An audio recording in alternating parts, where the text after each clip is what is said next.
네, 여러분 안녕하십니까. 저널리즘 토크쇼 제이입니다. 오늘 함께해 주실 패널분들 소개해드리도록 하겠습니다. 먼저 저널리즘 전문가죠. 정준희 교수님 나와주셨습니다. 어서 오십시오. 안녕하세요. 정준희입니다. 팟캐스트 황태자 최욱 씨도 함께합니다. 기자에게만 갑질하는 최욱입니다. 옆에 KBS 최경영 기자도 함께합니다. 안녕하세요. 최경영입니다. 네, 그래서 조심하셔야 되겠네요. 그리고 민주언론 시민연합의 김원경 사무처장님 나와주셨습니다. 고맙습니다. 네, 안녕하세요. 김원경입니다. 오늘 두 번째 나와주시는데요. 김남근 변호사입니다. 안녕하세요. 네, 안녕하십니까. 김남근 변호사입니다. 네, 우리 변호사님은 사실상 첫 번째 출연입니다. 싹 다 편집됐어요. 네, 약간 서운하지 않으셨습니까? 너무 재미없다고 그래서 이제 오늘 좀 열심히 해볼 생각입니다. 네. 아, 정말 해도 너무 재미없더라고요. 네, 오늘은 좀 편집 안 되도록 최선을 다해 주시기 바랍니다. 방송 보셨어요? 예, 봤습니다. 어떠셨어요? 네, 뭐 제가 보더라도 재미가 없어요.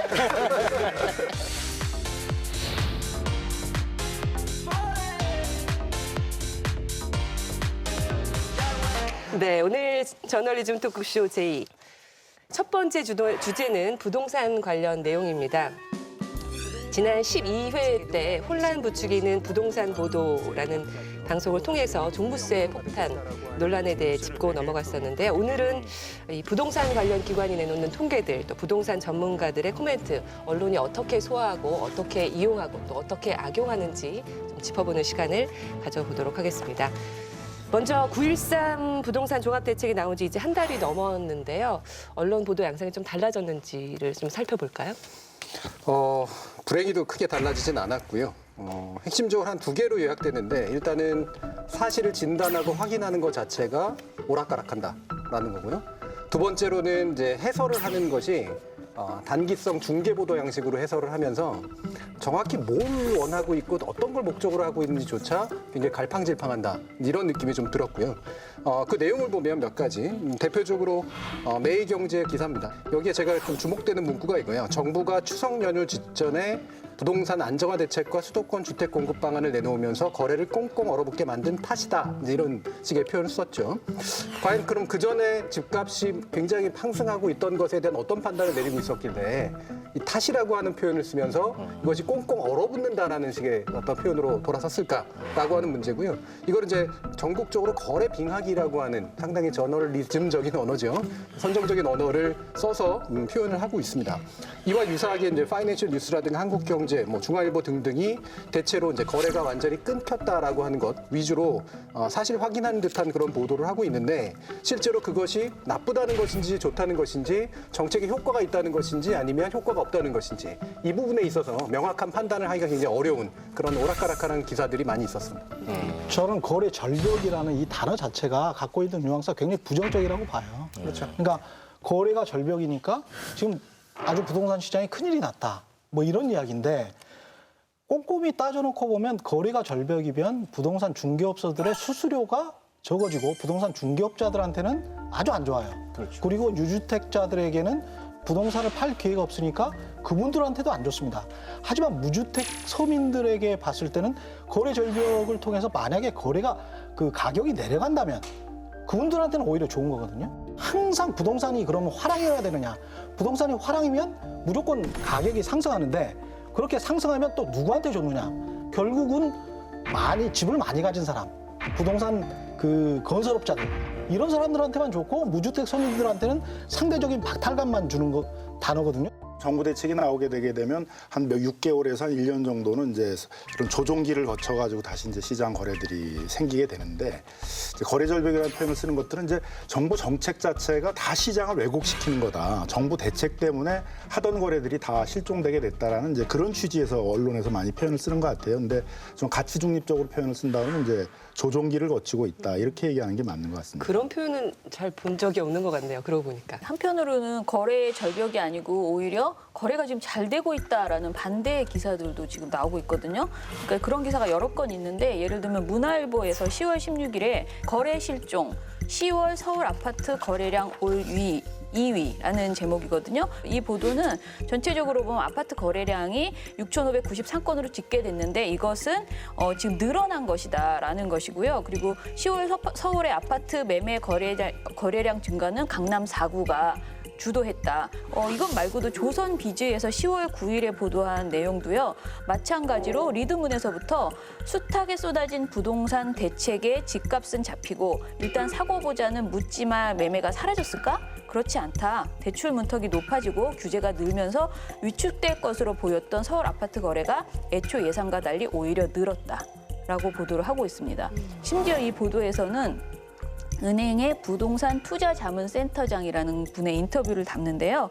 이 인터뷰 중에는 이렇게 구체적으로 어디가 아직 안 오른 지역이다라는 식으로 얘기를 하면서 상대적으로 덜 오른 곳으로 실수요자들이 움직이는 것으로 해석된다라는 내용까지 담겨 있거든요. 그러니까 거래 절벽이라는 기사가 많이 나오는 반면에 또 한편으로는 아직 희망이 있다, 더 사세요라는 식의 보도들도 계속 나오고 있다라고 볼 수 있습니다. 근데 이게 약간 이제 통계 혼란이 있어서 그런데요. 부동산 특별조치법에 의하면 이제 잔금을 낸 날로부터 60일 이내에 등기를 이제 하도록 되어 있어요. 등기를 너무 늦추면 이제 중간 매매를 하는 투득기로 이용되기 때문에 60일이라는 기간을 정한 거죠. 그래서 보통은 이제 거래가 있은다면서부터 한 2달쯤 후에 이제 신고들이 들어오게 되거든요. 그러니까 10월에 나타난 통계들은 사실 실제 거래들은 한 8월이나 7월이나 이때 있었을 가능성이 많은 거죠. 과거의 거래인 거죠. 근데 그 국토교통부에서 하고 있는 실거래가 정보라는 것들은 이제 부동산 중개인들이 실제 거래가 있었던 것들을 이제 신고를 하는 거니까 그때 시점에 거래일 수가 있는 거죠. 국토교통부의 실거래가 정보 시스템에서는 9.13 대책 이후에 이제 조정기를 거치고 있으니까 한 100건 정도가 신고가 된 거고, 그다음에 이제 그 한 3,700건이 신고가 됐다는 것들은 이제 그 과거에 앞에 있었던 것들이 이렇게 신고가 누적되면서 나타난 그런 현상이니까 그 통계를 잘 설명을 해줘야 되는데 그걸 생략해버리고 자신들의 취재 목표나 의도에 맞게끔 이제 통계들을 활용을 하다 보니까 생기는 문제인 것이죠. 기관과 그 기간 그리고 어떤 거를 중점적으로 받는지를 좀 설명을 풀어내줘야 시청자나 독자들이 혼란을 겪지 않는다. 이제 기관마다 또 자기들이 그 통계를 만드는 기준 다르죠. 시점이나 기준이 다르니까 그것도 예. 이제 설명이 좀 돼야 될 필요가 있는 것이죠. 근데 무엇보다도 이제 그 주간 단위로 이 부동산 가격 정보들을 제공하는 게 이제 문제입니다. 그러니까 주식 같은 경우는 이제 거래가 많으니까 주 단위에 있어서 가격 정보 같은 것들도 필요할 수 있고 되는데 이 부동산을 그렇게 해버리게 되면 마치 이게 주식 시장 막 하듯이 이게 실제 실거래를 중심으로 시장이 형성되는 게 아니라 그 불안 심리가 조성이 돼가지고 이제 굉장히 투자자 중심의 시장이 돼버릴 우려가 있거든요. 가격 고양기에 있어서는 저번 주에도 올랐대, 이번 주에도 올랐대, 더 많이 올랐대 이런 정보가 이제 계속 나오면은 이제 가만히 있으면 안 되네. 그래서 어느 정도 무주택 세대주 같은 경우는 좀 자기 자본을 좀 축적을 해서 어느 정도 소득 수준이 된 시점에서 조금 빚을 내 가지고 집을 사야 되는데 이런 불안 심리가 조성이 되게 되면 무주택 세대주들이 기다리질 않고 지금이라도 뭐 3억, 4억 큰 빚을 내 가지고 집을 사야 되겠다 이런 심리가 생기게 되거든요. 이제 이게 어떤 투기를 조장하는 형태가 되기 때문에 적어도 정부 차원에서는 주 단위의 이런 부동산 정보 같은 것들을 제공하는 건 좀 자제해야 되지 않을까 생각이 듭니다. 근데 저는 이 모니터를 되게 오래 부동산 관련된 것을 꽤 많이 봤는데 사실 한국감정원의 주간 통계라는 게 이렇게 오류가 있을 수 있다라는 거를 저는 전혀 몰랐어요. 그러니까 어느 언론에서도 그것을 알려준 적이 없거든요. 이번 방송을 이제 준비하면서 처음 알게 된 건데 한국감정원은 통계조사를 할 때 거래되지 않은 표본 주택에 대해서 호가나 인근 주택의 그 사례를 활용해서 가상의 가격을 매긴다는 거예요.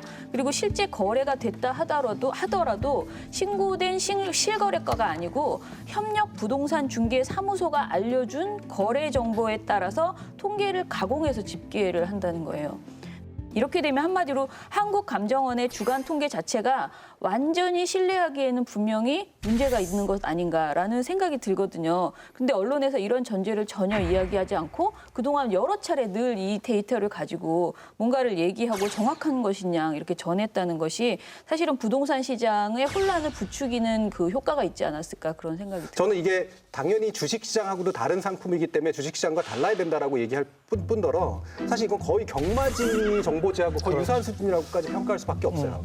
경마가 가지는 속성하고 되게 유사하게 얼마 안 되는 거 가지고 사실은 상당 부분 추론에 의해서 만들어지는 그런 정보를 내가 내줘야 내 정보지가 팔리는 거죠. 부동산 정책의 효과나 시장 상황에 대한 분석 기사를 내놓을 때 항상 공인중개사나 부동산 전문가들의 평가가 공식처럼 등장을 합니다.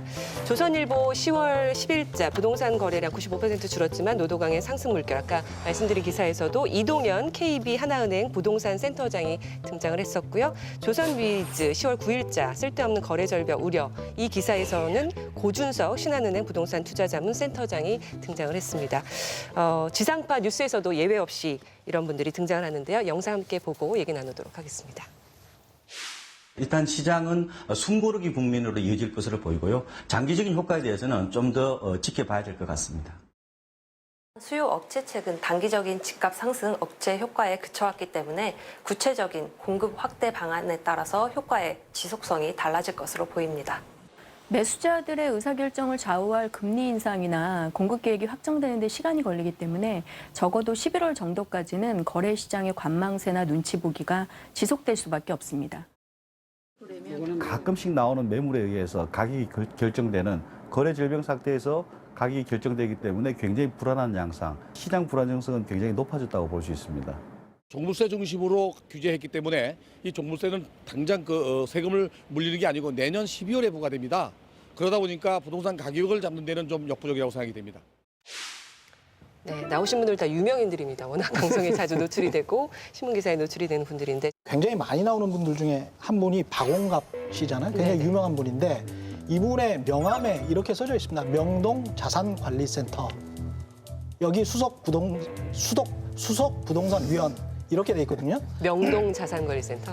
명동 자산관리센터 이렇게 돼 있어요. 그리고 또 언론에 많이 소개되지만 WM 웰스 매니지먼트죠. 똑같이 자산관리입니다. WM 스타 자문단 부동산 수석 전문위원 뭐 이렇게 돼 있거든요. 그럼 개인 고객들, 아주 돈이 많은 고객들, 보통 금융자산이 10억 이상 되는 고객들의 고객 상담을 하는 게 이분의 주 업무입니다. 그러니까 리서치만 하는 게 아니고요. 시장을 분석만 하는 게 아니고 고객 상담도 같이 하는 거죠. 근데 우리나라 부동산 전문가들은 대개는 투자 전문가들이고 이분들은 거기에 관해서 일절 말이 없어요. 그리고 실제로 하는 일은 고객 상담을 하는 거죠. 그리고 TV에 나와서는 중립적이고 객관적인 양 이야기를 하고 그렇게 또 지상파 TV가 만들어줍니다. 그래서 이분들은 어디 가서 정부에 가서도 본인들은 아주 중립적이고 객관적인 어떤 자문위원회 역할을 또 해요.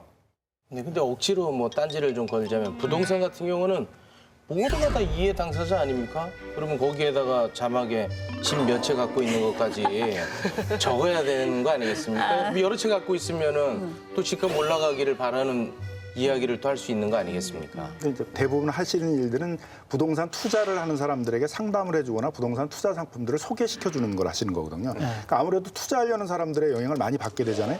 그럼 이제 그걸 구분해줘야 되는데 언론에서 이걸 구분하지 않고 투자 시장 분석 전문가들 분들이 마치 이 부동산 시장, 부동산 정책 일반의 전문가이고 객관적이고 중립적인 입장에서 정책을 얘기하는 것처럼 혼동이 온다는 거죠. 민원연이 이번 이 방송을 위해서 좀 조사를 했어요. 부동산 관련 보도에 등장하는 전문가라고 불려질 수 있는 사람 중에서 이름을 건 사람들만 분석을 해봤거든요. 그랬더니 어떻게 나왔냐면요. 25.9% 그러니까 26%가 금융업계 내에 있는 부동산 전문가입니다. 굉장히 많은 비중을 차지하고요. 방송도 마찬가지로 37.5%가 금융업계 내의 부동산 전문가입니다. 신문과 방송 모두 최고 많이 등장하는 전문가가 금융업계 내에 있는 부동산 전문가라는 소리예요. 대표적인 사례가 박원갑 KB국민은행 부동산 수석 전문위원. 그리고 김규정 NH투자증권 부동산 연구위원 이런 분들이십니다. 자, 그리고 그다음에 그냥 금융업계라고 해서 나오는 분들도 있는데 이분들도 거의 3번째 정도로 중요하게 많이 등장하고 있고요. 2번째로 많이 등장하는 분은 부동산 관련 학과 교수님들이십니다. 자, 이분들도 신문은 33회가 나와서 21%로 등장을 하고요. 방송은 11회가 나오는데 이게 27.5%거든요. 그래서 전체적으로 보면은 금융업계 내 부동산 전문가, 금융업계, 그리고 부동산 관련 교수 이런 분들이 거의 뭐 대다수를 차지하고 있다라고 볼 수 있어요. 한마디로 부동산이 반드시 잘 되어야지 되는 그룹에 있는 분들이 방송은 87.5%를 차지합니다. 그러니까 우리는 여태까지 계속 부동산 전문가의 이야기를 들었다고 생각했지만 그분들은 사실은 완전히 이해 당사자, 그야말로 펀드 매니저의 역할을 하는 분들이 주로 부동산 전문가라고 나와서 저희들에게 객관적인 것처럼 이야기들을 많이 하셨다 이렇게 볼 수 있겠습니다. 관련해서 지상파 TV에서는 이분들이 굉장히 이제 중립적인 모습으로 많이 비춰지는데 실제로 조선일보의 뭐 땅짓고 TV 또는 뭐 종편, 경제 채널에서 어떤 이야기를 하시는지 한번 좀 보시고 이야기를 하죠. 이 분양가 상한제가 참 웃기는 제도인데 200만 원 건설하고 이럴 때는 그것들이 주변 가격을 끌어내리는 효과가 있었습니다. 그런데 뭐 서울에 300만 채가 있는데 고작 뭐 500채, 1000채 분양가 상한제 해서 300만 채 값이 내려간다라고 생각하는 자체가 제가 보기에는 얼토당토하는 발상 같아요. LTV DTI를 우리는 부동산 투기 억제 정책으로 쓰기 시작했다는 거예요. 전 세계에서 이걸 투기 억제로 쓰는 건 아마 중국 정도 외에는 없다라고 보시면 돼요. 뭐 과거 좀 심각한 얘기이긴 하지만 서프라임 사태 때는 뭐 LTV 비율이 130%까지도 갔었고 그 다음에 뭐 상환 비율이 100년짜리도 있었습니다. 보유세는 아직 아니고요. 보유세를 올리면 안 돼요. 저는 반대하는 입장인데. 건설로까지 공개하게 되면요. 기업의 이윤까지도 다 드러나기 때문에 주택 공급이 줄어들거나 영업 활동을 안 하게 됩니다. 이번 정부에서 가장 쓴소리하면서 목소리 큰 사람은 저밖에 없는 것 같은 느낌이 들어. 거래가 이루어지지 않으면 시장이 죽습니다. 신반 공인중개사가 전부 입에 붙이답니다. 그게 문제입니다. 네. 이런 분들이 이제 뭐 지상파나 이런 데에 나오시면 아주 객관적이고 중립적으로 짧게 뭐 아무래도 이제 방송 분량이 짧기 때문에 네. 이렇게 얘기를 하시고 이런 데 가시면 본심, 원래 자기가 생각하는 그렇죠. 거를 다 이야기하신다는 거죠. 그렇죠. 그러니까 권대중 교수나 심교훈 교수 같은 분들은 저한테 직접 그렇게 말씀하셨어요. 본인은 자유시장 경제주의자다. 정부의 규제 정책 대부분을 반대한다. 이렇게 명확하게 말씀을 하셨거든요.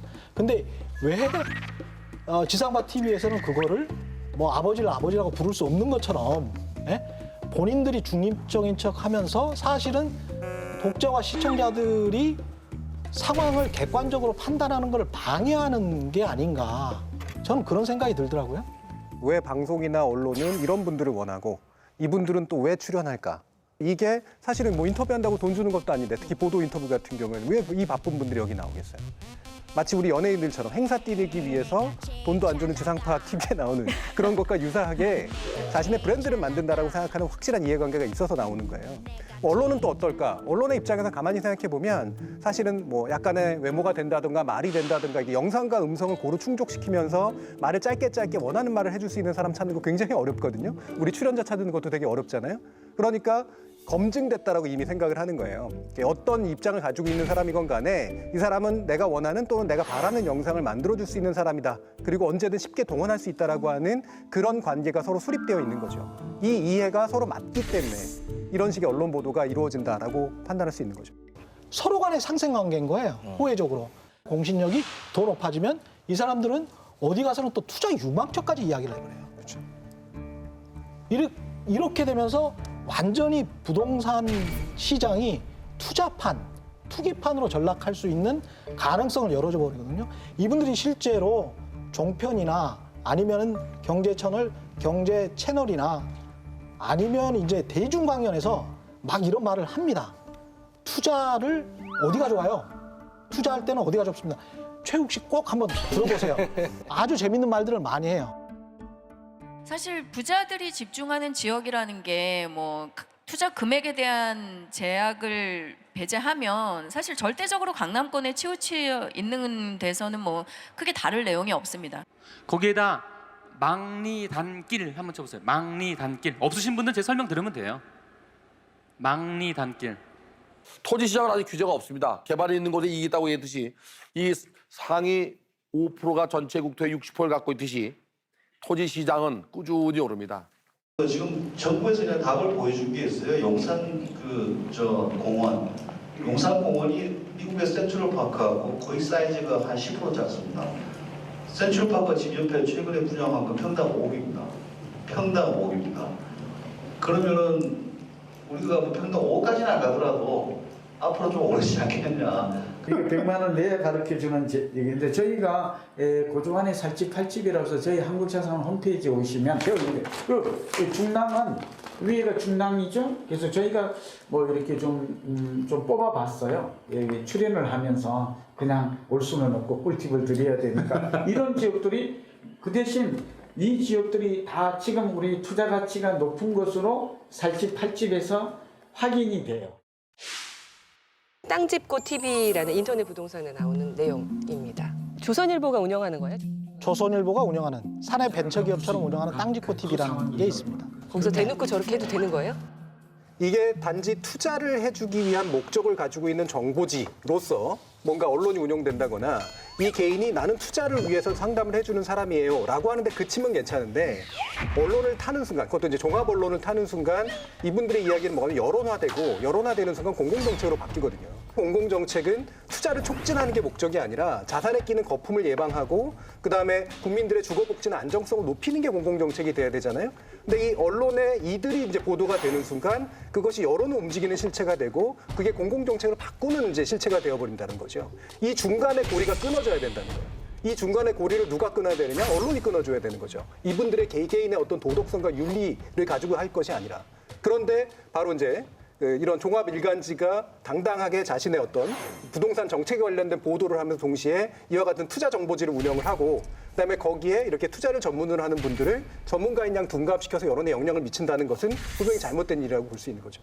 지난주 PD수첩에 사실은 지금 보여주신 것보다 훨씬 센 그런 강연들이 굉장히 많이 나왔잖아요. 사실 저는 그 방송을, 그 MBC PD수첩을 보고 저희 딸이 뭐라 그랬냐면 아니 아무것도 하지 말고 저분들 강의를 듣고 따라다녀야 되는 거 아니야? 그렇게 해야지 왜 이렇게 회사를 열심히 다녀라고 정말 이렇게 웃으면서 물어보더라고요. 근데 진짜 진심으로 아 우리는 정말 헛살았네 이런 생각이 들 정도로 거기에서 너무나 쉽게 돈을 버는 그런 모습들을 보여줬어요. 그런데 사실 방송이 거기에서 그치면 안 되고 이제 그런 투기 세력들이 있었고 그리고 그것에 방송이나 우리가 언론이 굉장히 많이 어떻게 보면 그분들의 몸값을 올려주면서 조장해 왔던 것이잖아요. 이른바 부동산 투자 전문가들이 집값 상승에 관해서 다 맞췄다라고 보는 것도 큰 착각이에요. 그래요? 예, 2017년 같은 경우에 당시 2017년 초 그리고 2016년 말에 2017년 부동산 시장 대전망 뭐 해가지고 쭉 나온 기사들을 지금이라도 찾아보시면 압니다. 주택 시장 위축, 뭐 불가피, 0.몇 % 내릴 것 같다. 뭐 이런 것들이 다 이렇게 있거든요. 아예 뭐 아주 그 구체적으로 수치를 제시한 경우도 있어요. 동아일보 같은 경우는 거래량이 7.1% 감소할 것이다. 올 집값은 0.2% 하락할 것이다. 부동산 잔치는 끝났나? 뭐 이런 식의 헤드라인을 뽑고 있고 중앙일보 같은 경우도 집값 변수 만만찮아 구매 감소 전망. 이게 다 부동산 전문가들. 연합뉴스 같은 경우도 부동산 전문가들한테 다 물어보니 쏟아지는 악재, 주택시장 위축될 듯. 이게 이 사람들의 전망이었거든요. 근데 2017년도에, 2017년도에 실제로 그렇게 됐냐? 그렇지 않거든요. 그러니까 우리 부동산 시장에 부동산 이제 투자 전문가들이 너무 많이 늘어났어요. 산업적으로도 다른 나라에 유례가 없을 정도로 많은 분들이 부동산 산업에 종사하는 나라가 됐는데 그렇다고 해서 부동산 시장의 부동산 정책이라는 것이 그런 시장에 맡겨야 된다. 투자 전문가에 맡겨야 되는 그런 것이냐에 대해서는 아마 우리 국민 대다수가 동의하지 않을 거예요. 그러니까 정책 자체는 분명히 그런 공공성에 입각해서 정책을 펴야 되는 것이고 부동산 시장이 그런 투자 전문가라고 얘기하시는 그런 투자자 뭐 일반인들은 투기 세력이라고 얘기하는 거잖아요. 거기에 휘둘리지 않도록 운영하는 것들이 이제 올바른 것이기 때문에 그런 측면들도 해줘야 되는데 이제 너무 이제 경제지나 경제면을 다루는 기자들은 주로 이런 투자 정보를 제공하고 그런 그 산업적인 측면에서 접근을 많이 하는 사람들이기 때문에 뭐 당연히 자기 입장에서는 뭐 그런 그 투자가 활성화돼야 된다 그런 거에 입장에서 쓸 수 있지만 좀 다른 측면에 있어서도 좀 균형 있게 기사를 써주려는 그런 노력이 필요하지 않을까 생각이 듭니다. 네. 일단 뭐 KBS 이제 경제 뉴스, 부동산 관련 뉴스에서 오늘 나오신 분들이 나오는지 안 나오는지 이것만 좀 체크해봐도 방향성을 좀 짚어볼 수 있지 않을까 벌점을 좀 매겨보도록 하겠습니다. 부동산 관련 보도는 여기서 좀 이야기를 마무리하도록 하겠습니다. 최경영 기자 고생하셨습니다. 고맙습니다. 저널리즘 토크쇼 제이는 KBS 1TV, 마이케이, 푹, 유튜브, 페이스북을 통해서도 만나실 수 있습니다.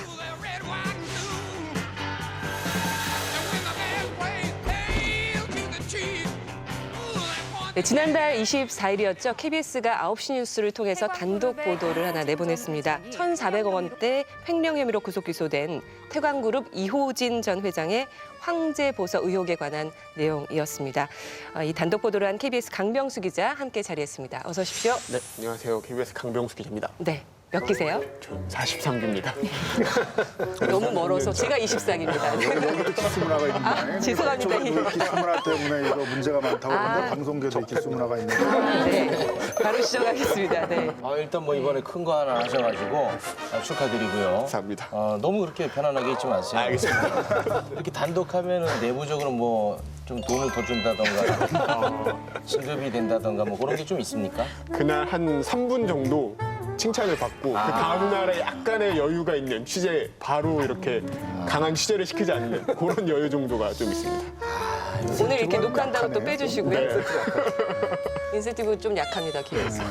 또 올려주면 또 원석이 잦아지기 때문에 항상 공평하게 해야 될 일을 했을 뿐이다. 그죠? 네. 공익을 위해서 한다는 헌신적인 자세로 하는 게 제일 좋죠.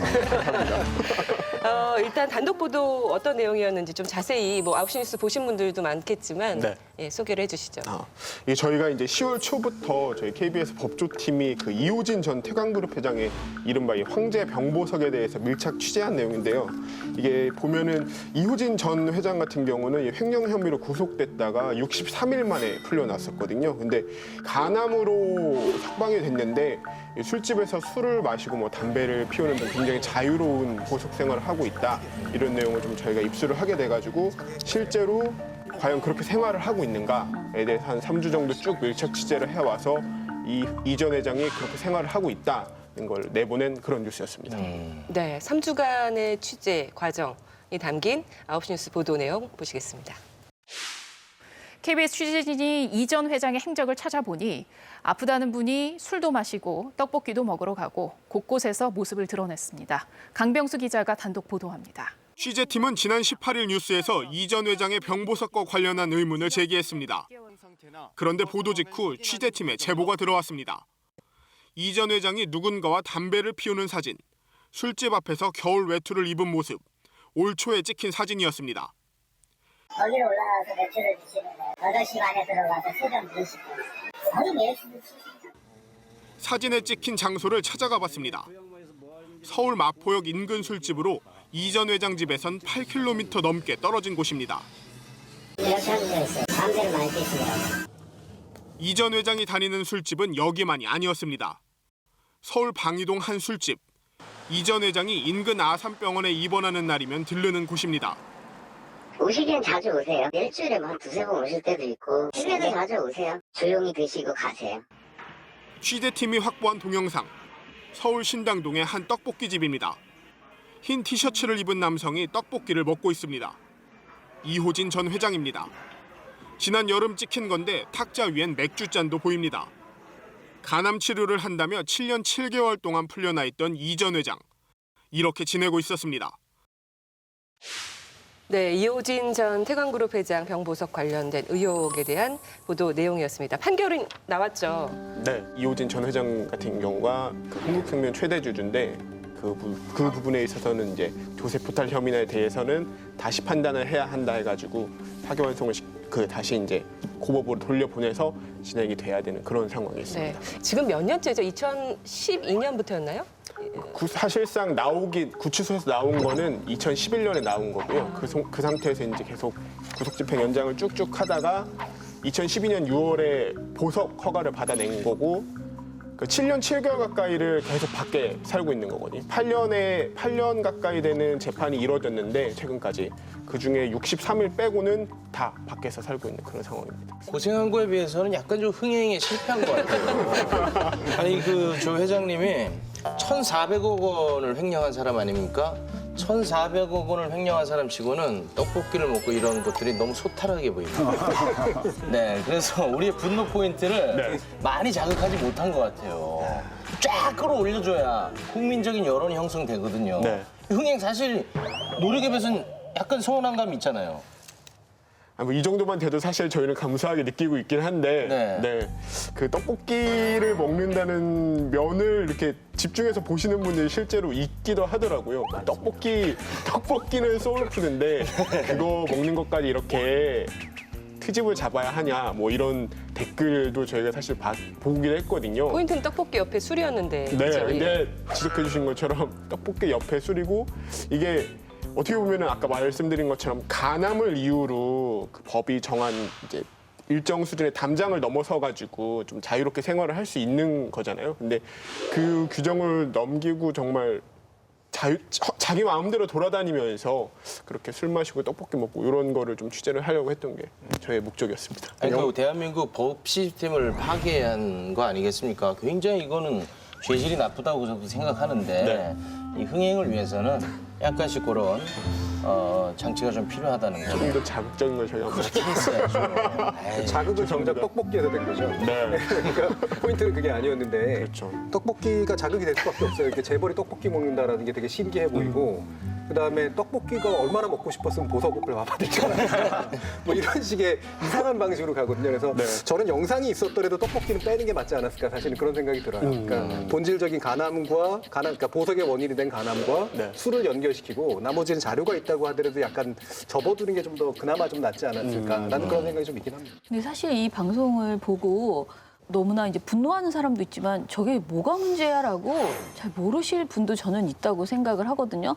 보도에서 조금 아쉬운 점은 굉장히 열심히 한 것을 다 모아서 다 이렇게 담았어요. 정말 다양한 자료를 담았는데 정작 그러면 왜 이게 재벌 봐주기라고 의심해야 하는가에 대해서 좀 더 이렇게 객관적인 말들을 좀 담았으면 오늘 이제 김남국 변호사님이 말씀해 주시겠지만 도대체 이게 무슨 문제가 있는가?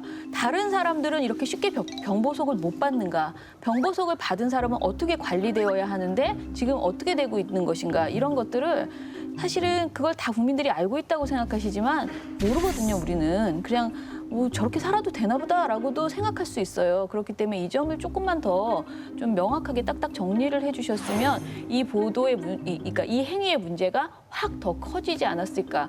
그런 얘기가 없으니까 뭐 떡볶이 좀 먹으면 어때서 뭐 이런저런 이야기들을 하는 것 아닌가 그런 생각이 좀 들었습니다. 국민들이 분노하는 거는 이제 재벌 총수가 떡볶이 먹었다고 분노하는 건 아닌 것 같고 재벌 총수가 병보석으로 나왔는데 집과 병원이 아닌 이제 다른 곳으로 돌아다니고 있다. 과연 일반인이 병보석으로 나와서 그렇게 다른 곳 돌아다니고 있으면 지금 가만히 있었을까? 벌써 보석 취소돼가지고 다시 구속되지 않았겠느냐? 재벌 총수 봐주기 하는 거 아니냐? 이제 이 부분을 분노하고 있는 거겠죠.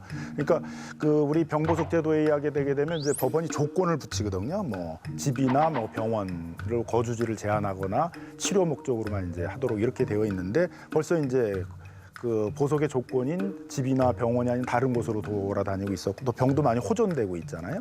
그렇다면 적어도 검찰이 정기적으로 이제 어떻게 지내고 있느냐를 확인을 해서 그런 사실이 드러나게 되면 이제 병보석 취소 신청을 법원에 해가지고 이제 보석이 취소되고 다시 구속된 상태에서 재판을 받아야 되는데 지금 보게 되면은 여러 차례 의혹이 있었는데 검찰이 이 재벌 총수에 대해서 상태가 어떤지를 조사했다는 얘기가 없어요. 그러니까 제가 보기엔 그 점이 좀 더 취재가 됐어야 되는 거 아닌가. 검찰이 전혀 몰랐다 그러면 이제 그 검찰의 무능도 문제가 될 거고 검찰이 사실상 그냥 방치하고 있었던 거 아니냐, 봐주기 한 거 아니냐 이제 이런 부분이 더 의혹으로 제기될 수 있는 것 같습니다. 검찰 취재 왜 안 했습니까?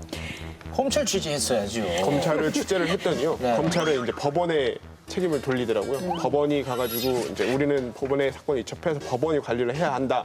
그래서 저희가 또 법원에 확인을 해봤습니다. 왜 안 하냐 했더니 의무사항이 아니다. 이게 실제로 예규에서는 보석과 관련된 예규에서는 의무사항이 아니고 뭐 할 수 있다, 해야 한다가 아닌 할 수 있다거든요. 그러니까 그 저희가 이제 황제 보석을 하면서 그 짧은 시간 안에 담느라고 조금 미흡한 점도 있었을 텐데 한번 지적을 하고 싶었던 크게 두 가지였거든요. 이호진 전 회장의 그 법원이 정한 범위 내에서 활동하지 않고 밖으로 마음대로 돌아다니는가 하나랑 그다음에 법원은 과연 보석제도라는 제도를 제대로 지켜내고 있는가 이 두 가지를 지적하고 싶었던 건데 그 후자에서 사실 어떻게 보면 법원이 제대로 관리를 하지 않고 있다는 게 방증이 된 부분이 좀 있는 거죠. 법적으로 이제 굉장히 좀 중요한 측면들이 있지만 네. 이게 왜 좋은 보도면서도 아쉬운 보도냐라는 거를 얘기할 수밖에 없을 것 같은데요. 탐사 보도의 훌륭한 요건들은 비교적 잘 갖추고 있습니다. 예. 근데 물론 맨만직이 뭐냐면 개혁의 방향이 어디로 가야 되는가라는 문제를 지시하기에 좀 복잡하고 난해하다는 거죠. 그렇기 때문에 반향이 상대적으로 적을 수밖에 없었다라고 판단을 해요.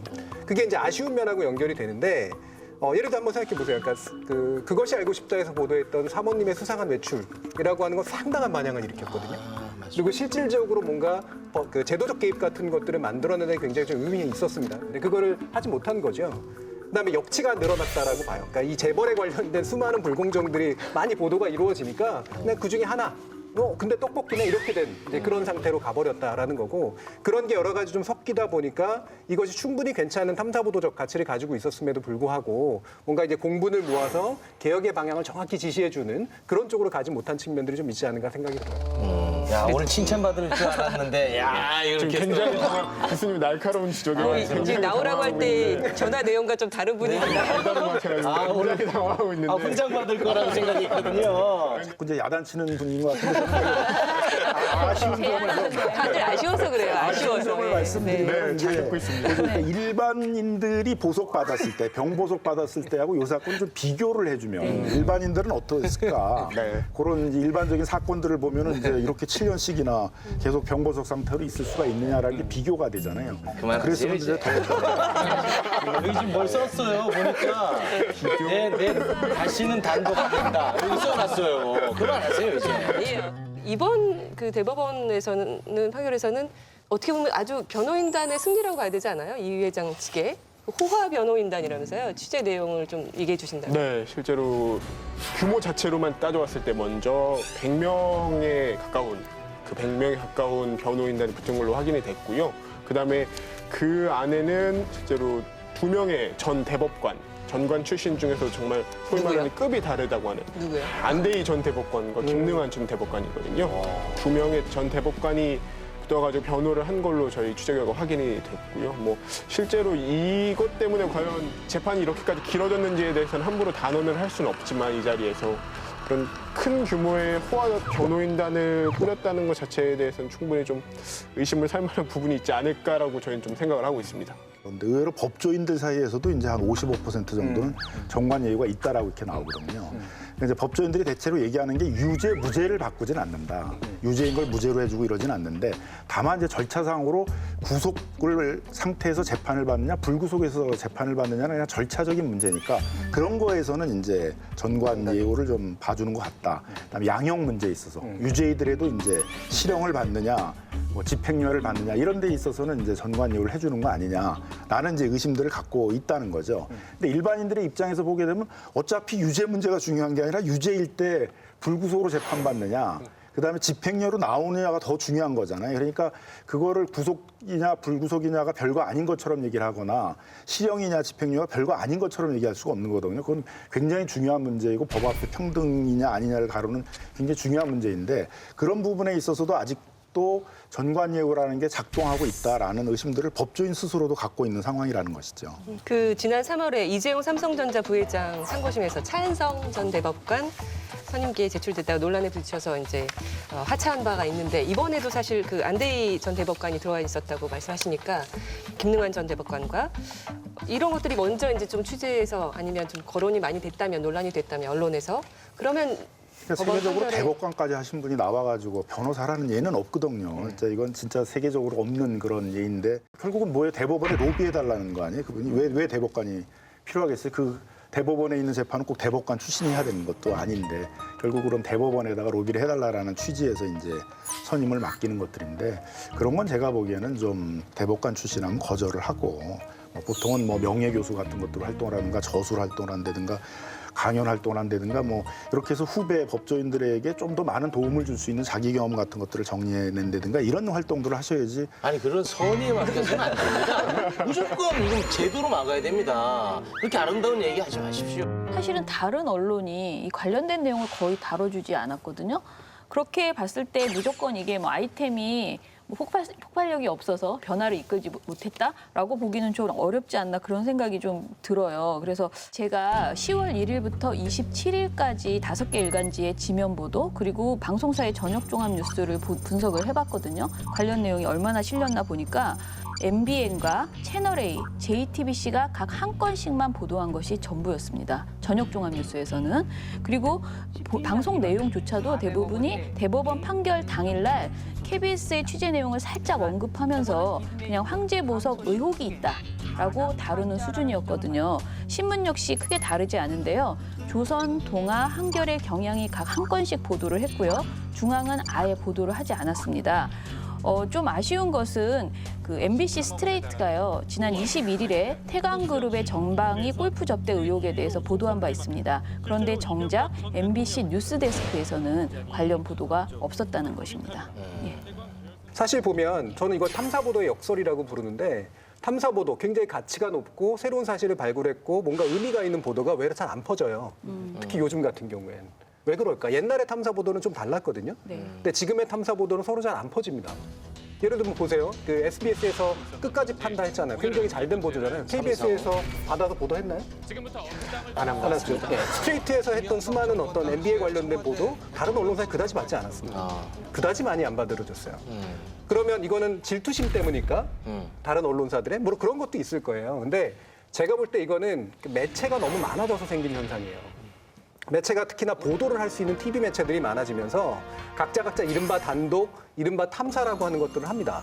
그러면 그 결과 무슨 일이 벌어지냐면 개별 것들이 가지고 있는 가치에 비해서 인플레이션이 일어나요. 안녕하십니까? 그러니까 다시 말하면 가치가 떨어지는 거죠. 이제 실제 하나하나는 중요한 것이긴 하지만 다른 언론사들이나 대중들이 받아들이기에는 계속 역치만 높여주는 그런 현상들이 나타나는 거죠. 위디스크 그 웹하드 업체 양진호 회장 이 정말 엽기적인 갑질 때문에 어제 오늘 다 도배가 되고 있어요. 근데 이 부분은 선정성 때문에 이렇게 또 부각이 되는 건 아닌지 그런 얘기도 많이 나오거든요. 그 위디스크 지금 직원 폭행하는 거, 이 부분 지금 엄청 퍼지고 있잖아요. 난립니다. 그 왜 그럴까도 이제 봐야 되죠. 그럼 아까 제가 얘기했죠. 이것도 일종의 탐사 보도라고 한다면 탐사 보도가 가지고 있는 어떤 기준들을 충실한가라고 보면 저는 KBS 보도보다 충실하지 않다고 생각해요. 자, 예를 들면 직접 취재한 내용 그렇게 많지 않고 영상을 얻은 겁니다. 대단히 자극적인 영상을 얻은 거고요. 시의성이나 상관성 측면으로도 봐도 전 떨어져요. 이건 뭐 그냥 재벌 회장의 이상한 성격에 관련된 것이지 뭔가 제도의 어떤 본질적인 불합리라든가 이런 것하고 연결이 안 돼요. 오로지 공분 하나만 일어납니다. 공분. 갑질에 의해서 피해를 당하는 을들의 공분을 만들어낸 거예요. 이 을들의 공분과 그다음에 이 영상의 자극이 만나가지고 쉽게 갖다 쓰기가 좋은 이제 그런 아이템이 된 거고, 그러니까 더 많이 퍼지는 이제 그런 현상이 나타난 거죠. 제가 탐사보도 역사라고 얘기한 게 그 자체가 고유한 저널리즘적 가치와 질을 가지고 있다는 아이템만으로 이게 뭔가 승부가 일어나거나 퍼지는 것은 아닌 그런 조건에 와 있다는 겁니다. 네, 태광 이호진 전 회장 사건에 대한 일반 시민들의 반응은 어떤지 저희가 또 직접 거리로 나가서 들어봤습니다. 강병수 기자 또 상처받으면 어떡하지? 괜찮습니다. 네. 영상 함께 보시죠. 이게 뉴스나 신문을 통해서 한 번이라도 보신 적 있으세요? 언론을 통해서 들어보신 적은 있나요? 이걸 잘 못 들어봤어요. 아예 한 번도 뉴스를 보신 적이 없으신가요? 예, 제대로 했죠. 문제도 많겠지만 이런 게 또 이거 하나겠나라는 생각도 드네요. 이게 이렇게 오랫동안 문제가 되어 왔는데 이제서야 언론에서 이거를 갖다가 재조명하는지 약간 좀 언론도 좀 그 배임 아닌가? 해태 아닌가? 그런 생각이 좀 들었어요. 네. 특종, 단독 이게 무슨 의미가 있어요? 그것보다는 모든 사람이 한 목소리를 내는 게 저는 단독보다 훨씬 중요하다고 생각해요. 여러 방송사에서 똑같은 얘기를 100번, 1000번 해야지 고쳐지거든요. 끝까지 뭐 심층이라든지 이런 것들을 좀 하면 좋겠는데 아주 그냥 수박 겉핥기식으로 이슈만 해놓고 용두삽입격으로 좀 되잖아요. 그러니까 끝까지 심층 취재를 한다든지 뭐 그런 것들을 좀 해야 되는데 그냥 유야무야 되니까 너무너무 안타깝죠. 네, 강병수 기자 어떻게 보셨어요? 네. 저는 요 영상 속에 맨 마지막 말이 굉장히 많이 와닿는데 끝까지 심층 취재가 돼야 되는데 유야무야 되니까 안타깝죠라는 게 저희한테 보내는 어떤 강한 메시지 같아가지고 저희 스스로도 그런 아쉬움을 느낄 때가 있고 잘못을 반복할 때가 있다 많이 생각을 하거든요. 이 기사가 9시 뉴스에 나갔던 거죠? 네, 9시 뉴스에 나왔습니다. KBS 9시 뉴스에 영향력이 좀 떨어진 건 아닐까요? 죄송합니다. 이렇게 재벌 회장들이 실형 선고받고도 구속 집행 정지나 병 보석 등 이유로 합법적으로 구치소 밖으로 나오는 일은 이제까지 굉장히 많았습니다. 그 재벌 봐주기의 수혜자 중에 또 김승현 회장이 유명하잖아요. 네. 좀 짚고 넘어갈까요? 김승현 회장 같은 경우에는 이 2012년에 횡령 및 배임 혐의로 징역 4년형을 선고받고 구속이 됐었는데 구속 5개월 만에 구속 집행 정지 결정을 받아서 구치소 밖으로 나온 상태에서 재판을 계속 받았습니다. 근데 처음 집행 정지 기간은 원래 2개월에 불과했는데 이 기간 동안 4차례나 계속 연기를 반복해가지고 최종 심은 결국 또 서울대 병원 특실에서 받았었고요. 징역 3년에 집행유예 5년이 나와가지고 석방돼서 실제로 이제 구치소 안에 있던 기간은 거의 없는 걸로 그렇게 나와 있는 거죠. 결국은 집행유예로 풀려나고. 네. 근데 당시 이 관련된 사안에 있어서도 언론 보도가 제대로 없었어요. 그러니까 당시 김승현 회장의 구속 집행 정지 사유가 크게 3가지로 폐기능 저하, 그리고 경도인지 장애, 심한 당뇨 등이었는데요. 2017년에 뉴스타파에서 어떤 보도를 했냐면 김승현 회장이 구속 집행 정지와 관련해서 의사를 매수하려는 시도가 있었다. 그리고 구속 집행 정지 연장의 중요 근거가 된 그 치매 진단 역시 과장됐다라는 의혹을 제기한 바 있습니다. 하지만 당시에 뉴스타파 보도 이후에 대부분의 언론들이 또 침묵했어요. 그러니까 제가 보기에는 이 재벌 비리 이 재벌뿐만 아니고 우리 사회의 모든 문제들을 문제점 적폐 이런 것들을 드러내고 이것을 개선하기 위해서는 언론사 하나만의 노력으로는 사실 불가능하다라고 보고요. 우리의 그 JTBC, 태블릿 PC 보도 이런 것들이잖아요. 이게 그 이전에 TV조선의 보도 그리고 한겨레의 보도 이런 것들이 계속 있으면서 이게 이렇게 이어지면서 JTBC의 태블릿 PC 보도가 나오고 그래서 우리가 그 국정농단 사태 이후에 우리가 어떻게 보면은 사회가 완전히 변화되는 이런 상황을 맞은 거예요. 그래서 언론이 다 같이 좀 노력하는 태도로 변하지 않으면은 사실 이렇게 각 언론사들의 개별적인 노력으로는 좀 사실 변화를 이끌어내기 어렵지 않나 이 싶어요. 부분에 약간 더 보완해서 말씀을 드리면 그 단독 보도 그다음에 특종을 강조하거나 집착하는 거는 전형적으로 옛날 저널리즘이에요. 지금의 저널리즘의 산업 구조가 바뀌었습니다. 특종이나 단독 같은 거는 사실은 일반 개인들도 터뜨릴 수 있어요. 그렇잖아요. 사진 찍어가지고 퍼뜨리면 되는 건데 그러다 보니까 어떤 현상이 일어나냐면 온라인 공간으로 바이럴이 잘 되는 기사를 자꾸 만들려고 하게 돼요. 질을 떨어뜨리면서 이게 이제 안 좋은 길로 가는 건데요. 결국 이거를 이제 최근에 하는 얘기들이 뭐냐면 이제 개방 저널리즘, 협력 저널리즘이라는 말을 씁니다. 이제는 더 이상 뭔가 자기가 꼭 쥐고 9시 뉴스에 터뜨리려고 또는 8시 뉴스에 터뜨리려고 하는 방식으로는 저널리즘이 성립될 수 없다. 아예 뭔가 아이템을 만들 때부터 개방시켜서 사람들의 참여를 유도하는 거죠. 이를테면 그알이 하는 게 제보를 유도하는 거잖아요. 그러면 그렇게 특이한 내용들을 저런 제보를 받고 있다는 거 알면 거기 당사자들은 막 숨길 것 같잖아요. 근데 제보가 쏟아지는 양이 당사자가 숨기는 속도보다 빨라요. 그러면 결국 개방시켜놨기 때문에 생기는 좋은 효과가 있는 거거든요. 두 번째 협력 저널리즘이라고 표현하는 게 그런 수용자들하고의 협력이기도 하지만 언론사 간 협력도 있습니다. 근데 이게 단지 선의를 기대하는 게 아니라 그게 이익이 된다는 걸 증명하고 입증하고 보여줘야 돼요. 그럼 적어도 2개 이상의 언론사나 신문사나 이런 것들이 자료를 공유하면서 공동으로 뭔가를 했을 때 효과가 나타나는 게 나타나야 되잖아요. 그러니까 이런 방식으로의 전환이 이루어지지 않으면 지금 같은 개별적인 어떤 언론사들의 단독 경쟁으로는 같이 망하는 수밖에 없다라는 거죠. 네. 또 혼난 거예요. 오늘 좋은 얘기를 너무 많이 듣고 와서 좀 깨알같이 근데 잡고 솔직히 있습니다. 현실적으로 취재 관행이 바뀌어지지 않는 부분이 있잖아요. 취재하는 데 있어서 사실 지금 네. 성토하실 건 성토하고 가셔야죠. 쉽진 않거든요. 저희 입장에서 매일매일 이제 쏟아지는 뉴스를 막아내는 것도 분명히 한 역할이라고 생각이 들어가지고 그 데일리 뉴스를 하다 보면은 일종의 변명인 건데 데일리 뉴스를 하다 보면은 이제 못 신경 쓰는 부분도 있고 여전히 그 단독이 주는 묘한 매력이 있는데 그 단독이라고 막 자랑하고 그러지 마세요.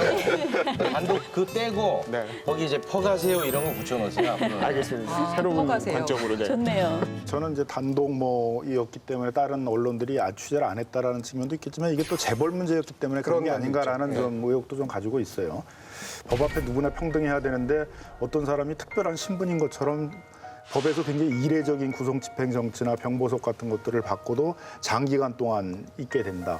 실형을 받아더라도 형을 다 살지 않고 특별 사명 같은 거가 대부분 나오게 된다. 이런 거는 이제 어떻게 보면 현대 사회에서도 특별한 신분이 있다는 거잖아요. 국민 일반이 공부할 내용이고 언론들이 당연히 관심을 갖고 취재해야 될 내용인데 그게 황제보석이라는 문제가 그냥 몇 개 언론에서만 다뤄주고 안 다뤄졌다는 것들은 여전히 우리 언론들이 좀 재벌 문제를 다루는 데 있어서 취약한 것이 아닌가. 재벌의 그 돈의 영향력에 있어서 굉장히 이렇게 자유롭지 못한 게 아닌가 그런 점도 있어서 그런 점들도 한번 좀 점검을 해봐야 되는 것이 아닌가 생각이 듭니다. 다음 후속 보도를 더 기대하도록 하겠습니다. 강병수 기자 고생하셨습니다. 고맙습니다. 감사합니다. 안녕하세요. 네. 네, 저널리즘 토크쇼 제18번째 시간 이 부동산과 관련된 언론 보도 또 재벌 봐주기 동조하는 언론의 문제점들을 살펴봤습니다. 저널리즘 토크쇼 제2는 KBS 1TV, 마이케이, 푹, 유튜브, 페이스북을 통해서도 만나실 수 있습니다. 언론의 관행은 여러분이 바꿀 수 있습니다. 저희는 다음 주 일요일 밤 10시 30분에 찾아뵙겠습니다. 고맙습니다.